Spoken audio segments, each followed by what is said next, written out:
Прямой эфир на Юргане продолжает программа «Детали дня» с Еленой Красильниковой. Елена, добрый вечер, эфир ваш. Спасибо, Александра.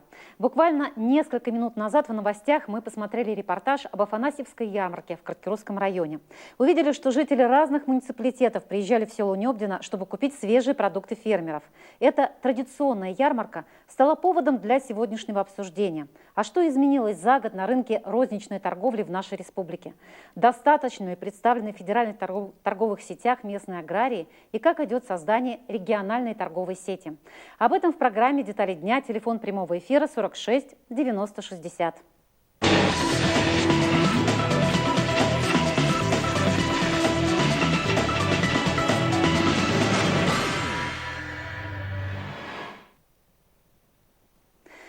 Год назад в программе «Детали дня» мы говорили об активном продвижении на территории Коми федеральных торговых сетей. Это прежде всего «Пятерочка» и «Магнит». Уже тогда эксперты отмечали, жители России стали больше внимания обращать на цену, а не на бренд. Причина – снижение потребительского спроса, уменьшение реальных доходов населения. Ритейлеры, компании, которые занимаются розничной торговлей, быстро пересмотрели ассортимент в пользу дешевых отечественных товаров. Конечно, при таком сценарии региональным торговым сетям оказалось сложно тягаться с крупными федеральными игроками, у которых есть доступ к финансовым ресурсам. Как трансформировался рынок розничной торговли республики в этом году? Как оценивают эти изменения жители Коми? Предлагаю сначала посмотреть экспресс-опрос, снятый сегодня на улицах Сыктывкара. На что больше ориентируются покупатели? На цену или на качество? На качество, на цену. В наше время, я думаю, что ассортимент довольно-таки большой во всех почти магазинах. А мне все равно, что покупать. Я редко хожу в магазине. Качество обязательно. Всегда смотрим сроки. Особенно молочные продукты. Я больше на качество. Почему? Потому что сейчас подделок очень много. А цены уже потом. На цену в первую очередь, а потом на производителя, может.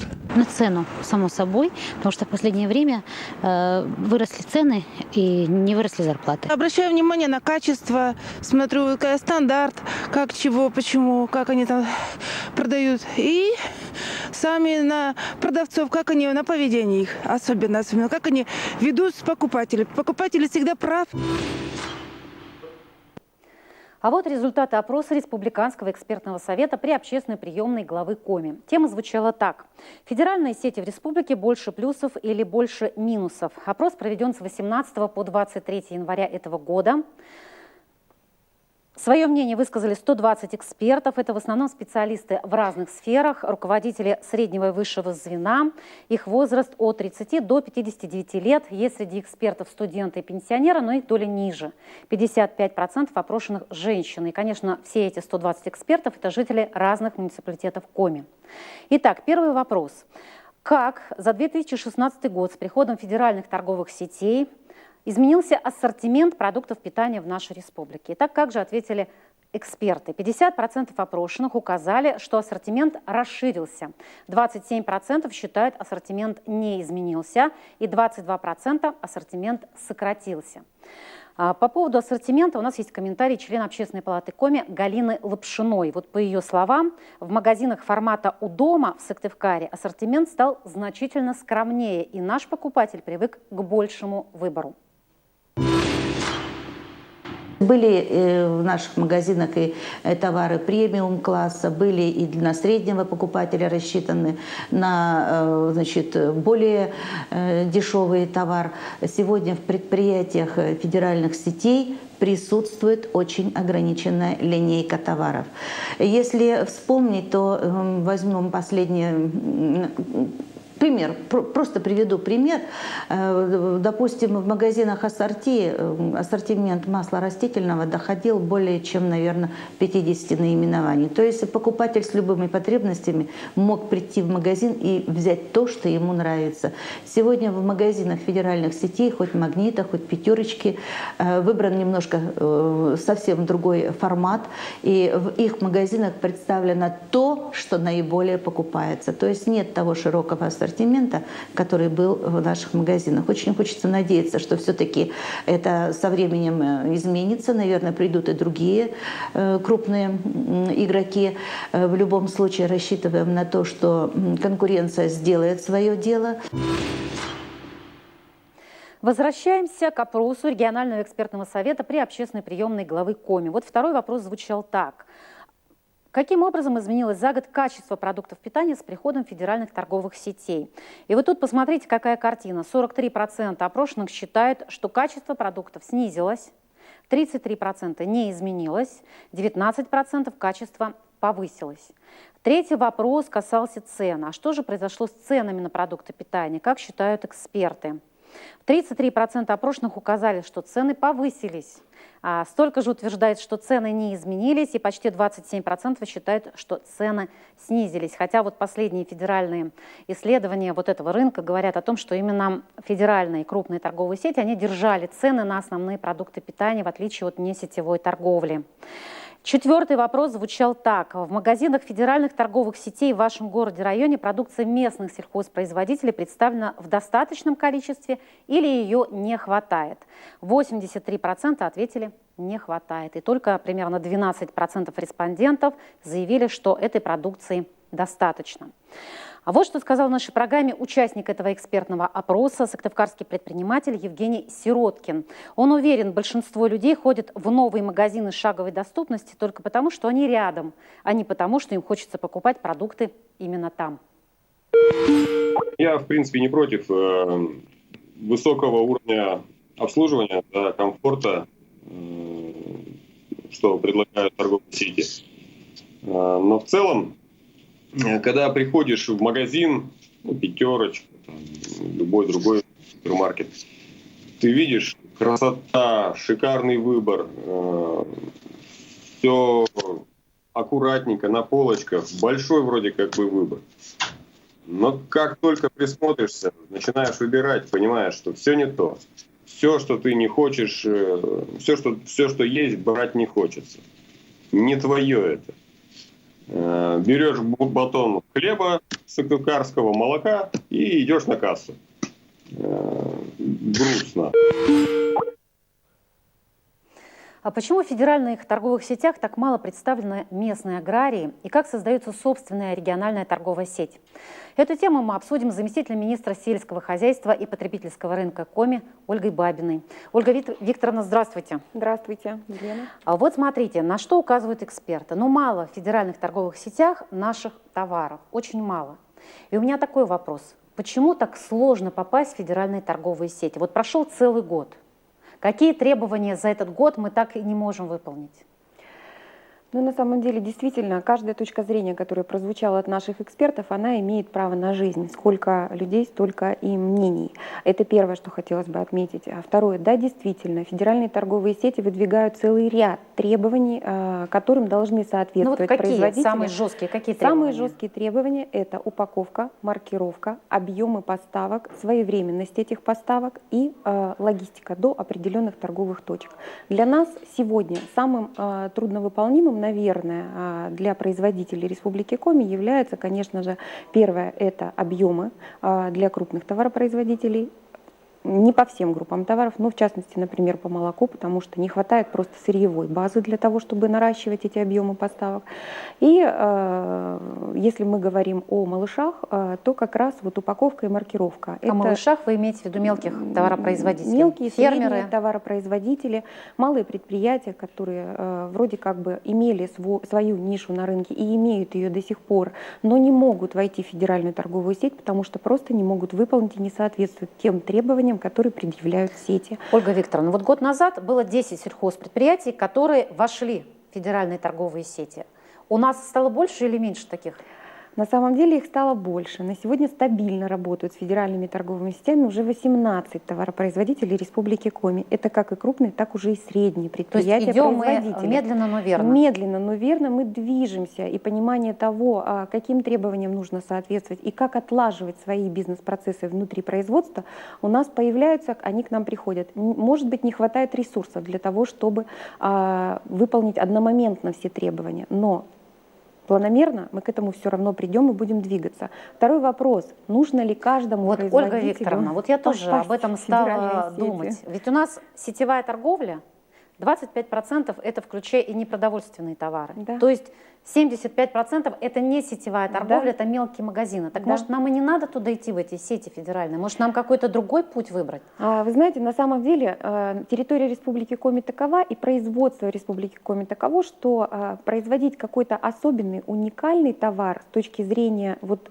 чего нету вообще нигде, мы не производим. Мы производим качественный, свежий продукт в наших северных условиях, но это мясо, молоко, это продукция дикоросов, это мед, это хлеб, виноводочные и пивные напитки. Выигрывает наше производство в первую очередь за счет сохранения своих традиционных подходов к этому Ольга производству. Викторовна, так куда нам идти-то? В сетевые или не в сетевые Нам ниши? идти нужно кругом.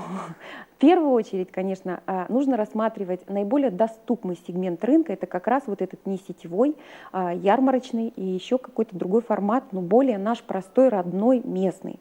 И уже во вторую очередь, и только тем производителям, которые готовы выйти на масштабные поставки, стоит рассматривать уже федеральные сети.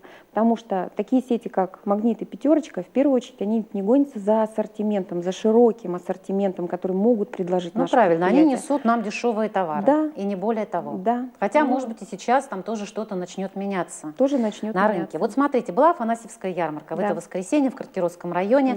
Да. Там был Анатолий Князев, заместитель председателя правительства Коми, министр сельского хозяйства Коми. И, естественно, мы у него спросили, а что же у нас происходит вот на последних переговорах, что произошло между «Пятерочкой» и нашими товаропроизводителями. Давайте посмотрим этот комментарий. Мы организовали встречу с нашими товаропроизводителями, где было высказано очень много претензий со стороны наших товаропроизводителей. Конечно, этого не ожидали. И я полагаю, с учетом вот такого совещания, с учетом мнения наших товаропроизводителей, ожидаем кое-какие изменения в пользу наших товаропроизводителей. Пока тяжело туда входить, хотя мы присутствуем там и по молоку, и по мясу, но единицы предприятий имеют доступ к таким сетевым магазинам. Ольга Викторовна, вот смотрите, претензии федеральных сетей понятны. А в чем наши-то претензии? На самом деле их тоже гораздо, и я бы сказала, даже их гораздо больше, чем у федеральных торговых сетей, потому что мы, естественно, хотим уникальные условия для нашей продукции, которая должна быть поставлена нашему потребителю в максимально короткие сроки, с максимальным соблюдением качества произведенного продукта. Да, самое главное ведь в этой ситуации, наверное, это договориться между двум сторонам, между собой. И вот задача... Я знаю, что по картошке там были. Не хотят наш картофель брать, хотя мы предлагаем нормальную цену, насколько я знаю. Я бы так не сказала. Я бы сказала, что нет какой-то определенной договоренности пока, не нашли взаимопонимания. Но определенные шаги в этом направлении сделаны. И вот эта вот встреча, которая была проведена, она поможет во многом решить ряд проблем, которые системно были выявлены, независимо от того, какая категория товаров была представлена, будь то картофель, будь то алкоголь или молоко. Но я правильно понимаю, что насколько эти переговоры затянутся, никто не знает? Ну, мы приложим все силы, чтобы они не затянулись. А вот мне сообщают, что у меня на прямой связи по телефону из Москвы эксперт Максим Маркушев. Год назад он был исполнительным директором одной из наших республиканских торговых сетей. Максим Михайлович, добрый вечер. Да, добрый вечер. А вот скажите, как все-таки продвигать нашу продукцию, как грамотно это сделать? Вы знаете, я бы ответ разложил на 3 части. Первое. Для мелкого и не очень крупного производителя ключевой канал продвижения – это свои, может быть, магазины, это рынки, это небольшие, может быть, региональные сети. На мой взгляд, очень сильно циклиться на необходимость попадания на федеральные полки совершенно бессмысленно, потому что, я думаю, ваши гости, Ольга Викторовна, сегодня уже говорила о тех требованиях, которые возникают. Да и, собственно говоря, достаточно сомнительна выгода, потому что для сети необходима, как правило, очень низкая цена. Фермер должен производить качественный, хороший продукт, пусть даже не в большом количестве, и находить своего потребителя, иметь определенную доходность, которая направляет в дальнейшее развитие. Это первый момент. Второй момент. Конечно же, со стороны государства должны создаваться необходимые условия и предпосылки. Но я уже не будучи в республике, с сожалением пока еще могу констатировать, что, к сожалению, нет рынка до сих пор, да, и предприниматели или фермеры не столь охотно идут даже вот в новую образованную региональную сеть, там состоящую из 3-4 магазинов. И здесь опять-таки вопрос таков, что либо конкуренция, как и во всем мире, заставит шевелить ластами, что называется, и фермеры, производители будут гораздо более активны в своей предпринимательской инициативе и находить эти места реализации. И быть более активными им нужно. И тогда все будет развиваться. А государству необходимо создавать эти предпосылки, выделять места и всячески способствовать тому, чтобы любой производитель мог попасть до потребителя. Спасибо, вот. Максим Михайлович. Или вы еще что-то хотите добавить? Я поняла, что не нужно фермерам бежать в сети, нужно занимать нишу несетевой мелкой торговли. И быть более активными. Вот что я вынесла из вашего интервью. Я права? 100%. Ну что ж, спасибо вам огромное за ваш комментарий, Да, а мы прервемся на короткую рекламу.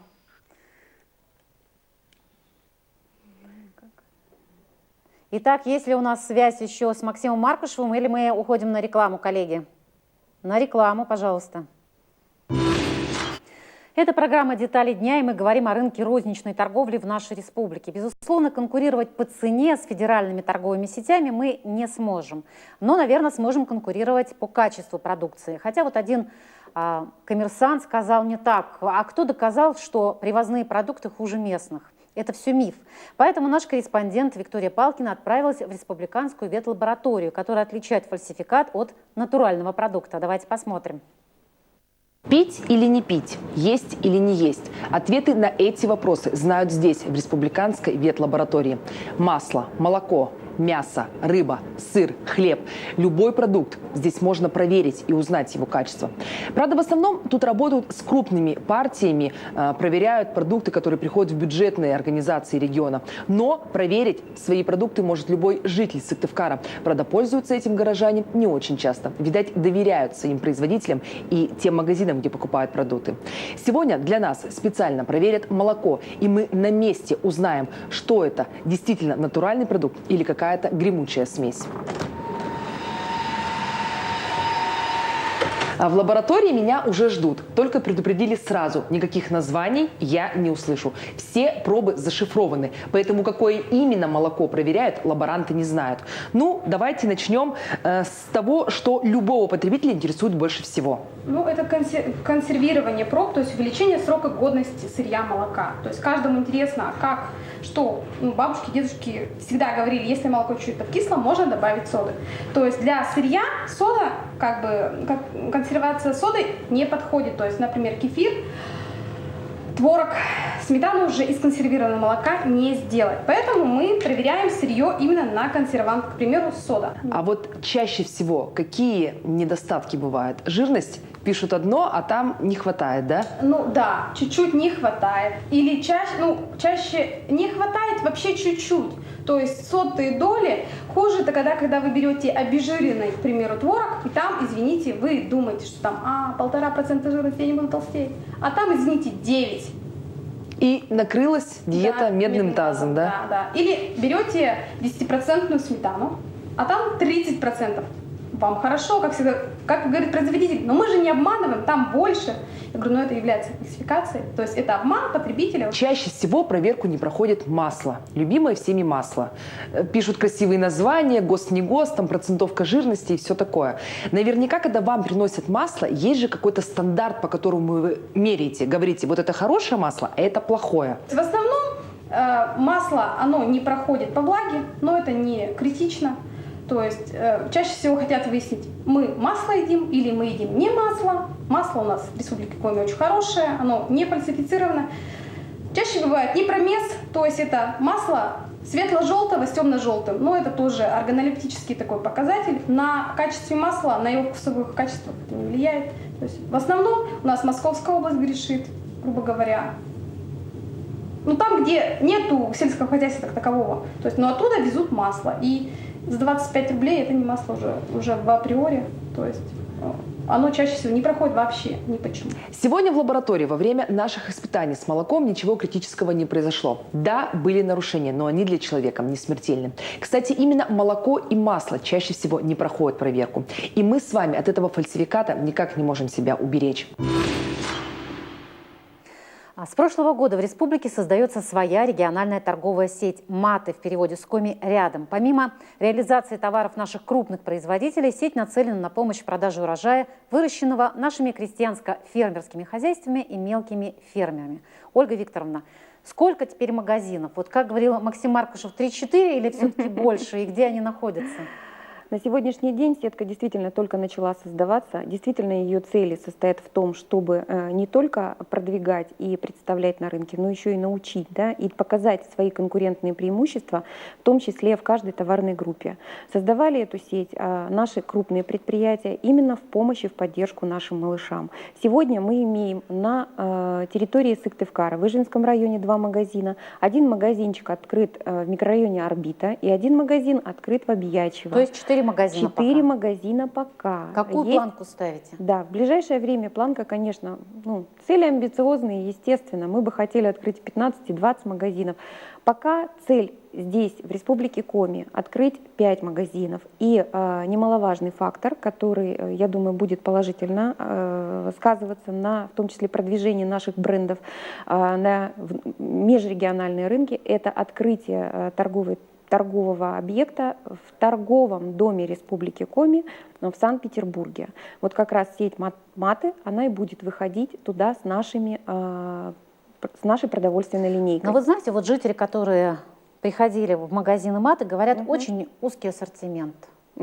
Да? Мы же привыкли уже к большому ассортименту, зашел и все купил. А тут так не получится. Будет расширяться ассортимент? Ну вот смотрите, мы на самом деле в Республике Коми ведь производим всего 5 товарных категорий, да? И основная концентрация наших мощностей, она идет в мясе, молоке, в области дикоросов, сбор урожаев. Да, рыба где наша? Рыба, кстати, представлена в «Маты». Это и воркутинская, и печорская рыбка там есть, и уцилимская рыбка. То есть там вы считаете есть. достаточный ассортимент? Конечно, недостаточно. Конечно, на сегодняшний день у нас малышей среди производителей не менее 150.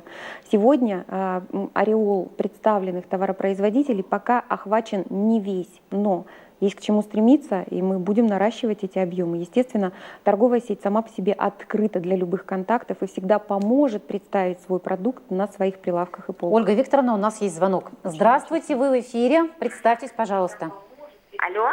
Здравствуйте, мы вас слушаем. Здравствуйте. Здравствуйте. Я из Сосногорска, Васильева Тамара Никитьевна. Вы знаете, я бы хотела предложение внести. В каждом городе, в общем-то, открыть торговый центр, скажем так, да, и в этом торговом центре сконцентрировать именно наших всех фермеров, которые хотят торговать, а не разбрасывать их по городу, одного в одной точке, другого в другую точку. Естественно, я пойду в этот сетевой магазин и там куплю, который в пошаговой доступности. А лучше бы я поехала в наш магазин и купила там и молоко, и мясо, и рыбу, и все. Вот мое предложение. В каждом городе сделать торговый центр для наших фермеров. Спасибо. Ольга Викторовна, вот Спасибо смотрите, за отзыв, отличный отзыв. Все-таки торговый центр или достаточно хотя бы магазин, с него начать? Вот как вы к этой идее? На самом деле должен быть выбор всегда. Если товаропроизводитель хочет открыть свою торговую точку, это замечательно. Если он оценивает свои возможности для того, чтобы здесь сделать, речь про торговый центр, где только наши торговый продают. центр. На самом деле, ведь смотрите, в Сыктывкаре уже есть такие примеры, да, и этот опыт достаточно положительно отразился. Не буду называть такие торговые центры, но их уже 2, как минимум, есть в Сыктывкаре. Отличное предложение. Я думаю, что мы проведем определенную работу на уровне и муниципалитетов для того, чтобы реализовать по максимуму это предложение среди муниципальных образований Республики Коми, по крайней мере районных центров. Там, где действительно есть на сегодняшний день свободные торговые площади и есть товаропроизводители, которые пожелают реализовать себя в части торговли собственной продукцией. Вы знаете, если мы продолжим тему региональной торговой сети, то ведь и у торговой сети региональной тоже есть свои жесткие требования. Конечно. Происхождение продукции, которая поступает на прилавки, не должно быть засекречено. Вся информация в обязательном порядке подается в доступном виде. Уже здесь возникли первые проблемы. Упаковывать не только красиво, но и правильно могут далеко не все аграрии региона. Давайте послушаем комментарий. Хотим увидеть конкурентоспособный товар, интересный для покупателя, чтобы он своим лицом был интересен потребителю. Но не все производители могут это обеспечить. И что касаемо маркировки, то есть на сегодняшний день требования законодательства наши таковы, что достаточно жесткие требования предъявляются к маркировке вообще продуктов питания. Так что мы одни из основных требований, которые мы предъявляем к тем товарам, которые приходят в наши магазины, это упаковка и маркировка. Ольга Викторовна, вот опять упаковка, маркировка. Неужели вот это все сложно или это дорого? Как это все будет организовано? Это недорого, этому нужно просто научиться и своевременно внедрять это на своем производстве. Поэтому в этом направлении, естественно, и министерство будет принимать определенные шаги, и муниципальное образование здесь никогда не отказывают администрации, я имею в виду своим предприятиям, в том числе и в поддержке для реализации таких маленьких направлений, маленьких Ну вот сколько видов. таких установок у нас в этом году появится маркировочно? В этом году, насколько я помню, у нас в рамках народного бюджета, скажем так, такой тоже замечательный проект, заявлено, по-моему, 3 проекта, которые направлены как раз на формирование упаковки, маркировки и представление их на рынке. Вот. Насколько будет реализовано, время покажет, но данное направление уже получила свое развитие. Плюс ко всему мы делаем большую ставку и на обучающие моменты в этом направлении. То есть мы подключаем учебные заведения для того, чтобы проводить определенные учебы, которые бы формировали правильный подход к тому определению, какая упаковка нужна, какая маркировка должна быть, да, в соответствии с законодательством. Нужно ли упаковывать большими объемами или наоборот, нужна упаковка, которая даст индивидуальное потребление. То есть в этом отношении, конечно, есть куда стремиться и есть где работать. Ольга Викторовна, вот мне сообщают, что у нас на прямой связи по скайпу из Прилузья заместитель руководителя районной администрации Наталья Бондарева. Наталья Геннадьевна, здравствуйте. Здравствуйте. Скажите, пожалуйста, вот ваши аграрии будут вливаться в региональную торговую сеть или все-таки будут занимать какую-то свою нишу? Нет, несомненно, конечно, будем вливаться в торговую сеть. На сегодняшний день один из крупных наших сельхозпредприятий уже торгует в этой сети, но остальные мелкие начинают работать, самое главное, как уже и сказали, в направлении это упаковки. На этот год планируется приобретение в 2 предприятиях упаковщиков, и будем надеяться, что с этой продукцией мы уже с упакованной сможем уже торговать в нашей этой сети. Наталья Геннадьевна, а вот почему все-таки идут в региональную сеть? В чем тут плюсы? Ну, несомненно, это наш качественный, без всяких добавок товар, который пользуется спросом у населения, и люди, идущие в эту сеть, они знают, что они купят то, что они хотят, то есть что заявлено, то и будет.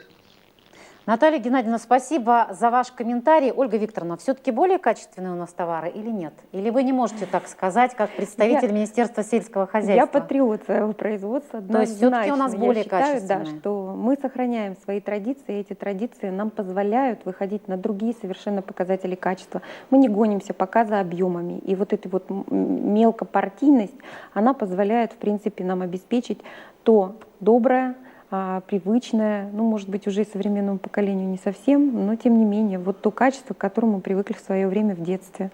Ольга Викторовна, давайте подведем итог. Все-таки где нашу местную продукцию мы сможем, например, через год купить?